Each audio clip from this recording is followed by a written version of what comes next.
धीरे धीरे खून आपके मस्तिष्क की ओर खींचता है। अगर आपकी उम्र ज्यादा है तो हो सकता है कि आपको स्ट्रोक हो जाए या आप नींद में मर सकते हैं। ऐसा बिल्कुल संभव है। आपको पता है कि पृथ्वी में एक उत्तरी ध्रुव है और एक दक्षिणी ध्रुव है, यानी ये चुंबकीय केंद्र है।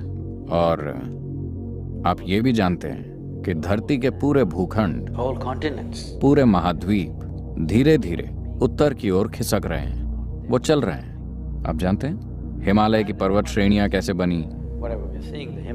हिमालय पर्वत, मानसरोवर। आपको मानसरोवर में समुद्र की सीपियां मिलेंगी क्योंकि किसी वक्त वो समुद्र के लेवल पर थी। आज ये 15,600 फुट की ऊंचाई पर है। तो ये झील वहां कैसे पहुंची? एक समय ये समुद्र के लेवल पर थी और आज वहां पहुंच गई है, क्योंकि असल में पूरा भारतीय उपमहाद्वीप सेंट्रल एशियन प्लेट से टकरा रहा है और इसी वजह से हिमालय के पहाड़ अब भी ऊंचे होते जा रहे हैं। ये बस उठते जा रहे हैं एक टकराव के कारण। भारत हर साल लगभग 1.23 सेंटीमीटर छोटा हो रहा है। मुझे बिल्कुल सही आंकड़ा नहीं पता, लेकिन ये लगभग उस रेंज में है।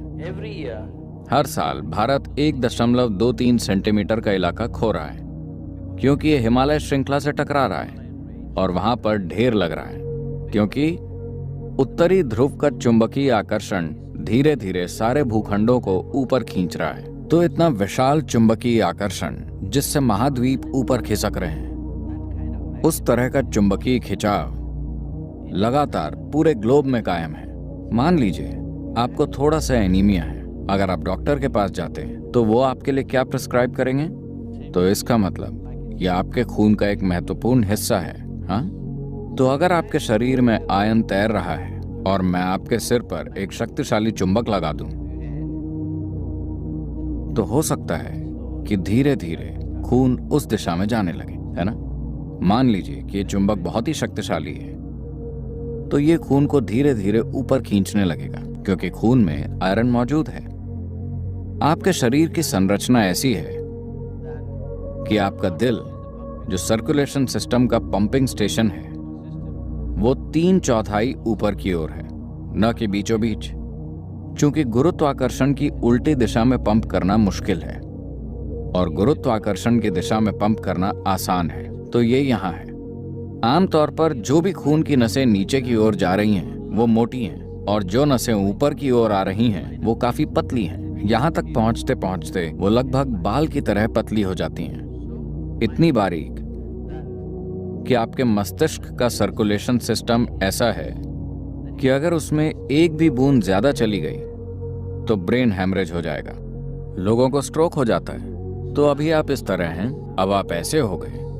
पहले ही सिस्टम में थोड़ा सा असंतुलन है क्योंकि दिल गुरुत्वाकर्षण के प्रतिरोध को ध्यान में रखकर पंप कर रहा था। अब अचानक गुरुत्वाकर्षण का प्रतिरोध नहीं रहा, आप इस तरह हो गए और अब आप अपना सिर उत्तर की ओर कर लेते हैं। धीरे धीरे खून आपके मस्तिष्क की ओर खींचता है। तो एक चीज जो आपके साथ हो सकती है वो ये कि आपको अच्छी नींद ना आए। अगर आप अपना सर उत्तर की तरफ करके सोते हैं तो आपकी नींद खराब हो सकती है।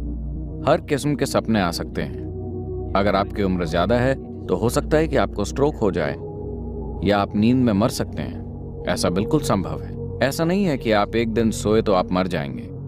हर रोज अगर आपका बिस्तर उसी तरह लगा हुआ है कि आप अपना सिर उत्तर की ओर रखते हैं तो आप मुसीबत को बुलावा दे रहे हैं। किसी न किसी तरह की समस्या, हम नहीं जानते कि किस तरह की समस्या, वो आपके सिस्टम की मजबूती पर निर्भर करता है। अगर ये बहुत कमजोर है तो आप मर सकते हैं या आपको स्ट्रोक आ सकता है या बस आपकी नींद अशांत हो सकती है या बुरे सपने आ सकते हैं या दिन के दौरान आप अजीब हरकतें करेंगे। तो तमाम चीजें होंगी क्योंकि मस्तिष्क में अधिक सर्कुलेशन हो रहा है जब इसे नहीं होना चाहिए, सिर्फ इसलिए क्योंकि सोते समय आपने अपना सिर उत्तर की ओर रखा।